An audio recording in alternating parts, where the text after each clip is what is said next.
이재명 후보가 대법원으로부터 예상치 못한 판결을 받은 뒤에 민주당은 격앙된 분위기를 보이고 있습니다. 민주당 선대위에서는 이재명 후보의 선거운동을 보장해달라라면서 대법원을 향해 이런 요구를 하기도 했습니다.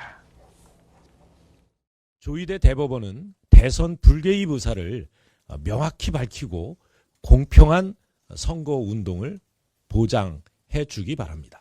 5월 12일 공식 선거운동이 시작되기 전에 출마 후보들에 대한 선거운동 기간 중 잡혀있는 모든 공판 기일을 대선 이후로 미루십시오. 이미 루비콘강을 건넌 극우 내란, 쿠데타 세력과 결별하시기 바랍니다. 그것만이 다시 부끄러운 역사를 후대에 남기지 않는 유일한 길이라고 믿습니다. 예.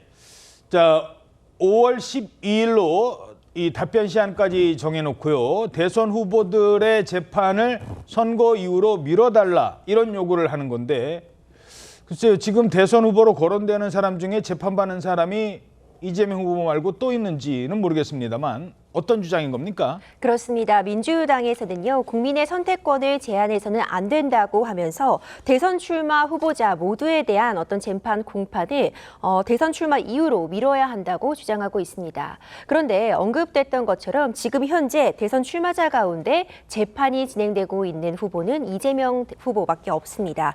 결국 오는 15일로 예정이 되어 있는 이재명 후보의 선거법 파기환송심을 대선 이후로 미뤄라 이런 요구를 하고 있는 것으로 해석이 되는 상황인데요. 일각에서는 공판 기일을 미루는 것이 국민들의 알 권리를 저해할 수 있다 이런 주장도 제기가 되고 있습니다. 예.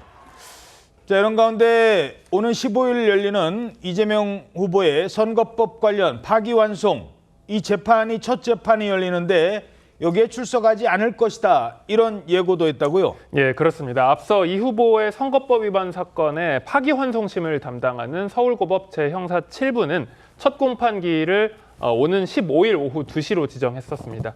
그런데 이에 관해서 박균택 민주당 중앙선대위 공명선거법률지원부단장은 오늘 라디오 인터뷰에서 공직선거법의 후보 선거 기간 중에는 체포도 구속도 안 되고 병역도 연기된다고 나와 있을 정도로 권리가 보장된다라면서 15일 재판에 출석이 어려울 것 같다라고 밝혔습니다.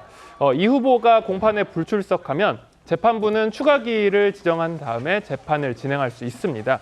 그런데 형사소송법 제318조의 사에 따라서 당일 변론을 종결하고 선고할 수 있다라는 관측도 나오고 있거든요. 원래 이 형사소송법 이 규정에 따르면 종결 기일에 선고를 하도록 되어 있고 특별한 사정이 있을 경우에는 따로 선고 기일을 지정할 수 있다고 되어 있는데 하지만 실무상으로는 보통 따로 선고 기일을 지정하는 경우가 대부분입니다.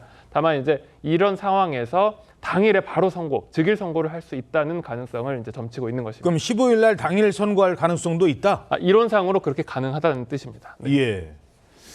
자, 이재명 대표는 그동안 민생 행보에 집중해 오면서 최근에 이 분위기와는 거리를 두는 그런 전략을 택해 왔었죠. 하지만 오늘은 다른 입장을 밝혔습니다. 조봉암 사법살인 됐지요. 그 훌륭한 정치인이 사법살인 됐습니다. 인혁당 아십니까? 네. 그 억울한 선생님 그냥 동네 필부들이 왜 그렇게 하루아침에 처형장에 이슬로 사라졌습니까? 김대중은 왜 아무 한 일도 없이 내란 음모죄로 사형을 받습니까? 죽은 사람도 있고 산 사람도 있습니다. 그러나 우리는 이번에는 반드시 살아서 반드시 새로운 나라를 만들어 갑시다, 여러분. 네, 사법살인 이런 용어까지 사용을 했습니다.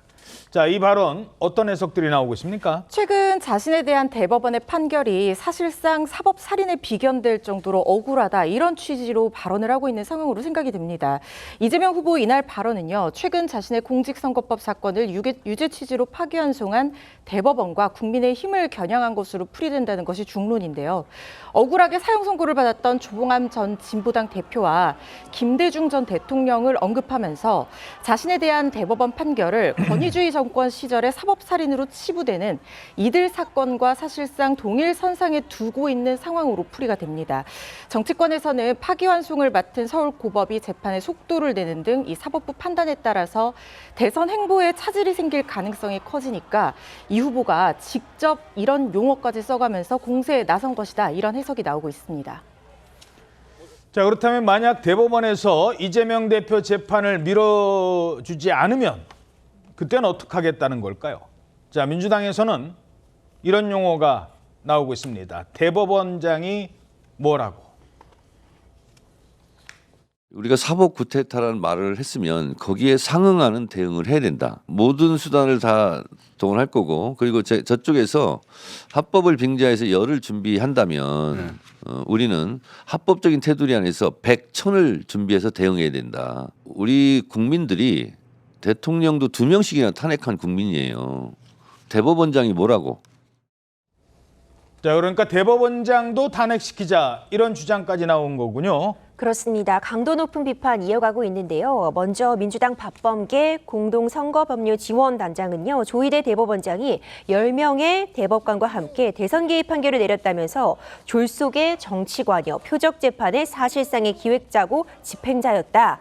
헌법상의 여러 원칙과 실정법을 위반한 위헌 위법 행위이므로 헌법에 따른 탄핵 사유에 해당한다고 주장을 했습니다. 정청래 의원 역시 페이스북을 통해서 대법원이 끝내 사법 쿠데타의 음모를 갖고 사법 폭동을 일으킨다면 구국의 결단으로 대법원장을 포함해 사법 폭동에 가담한 법관 전원의 탄핵에 나설 것이라고 하면서 강도 높은 비판 이어가고 있습니다.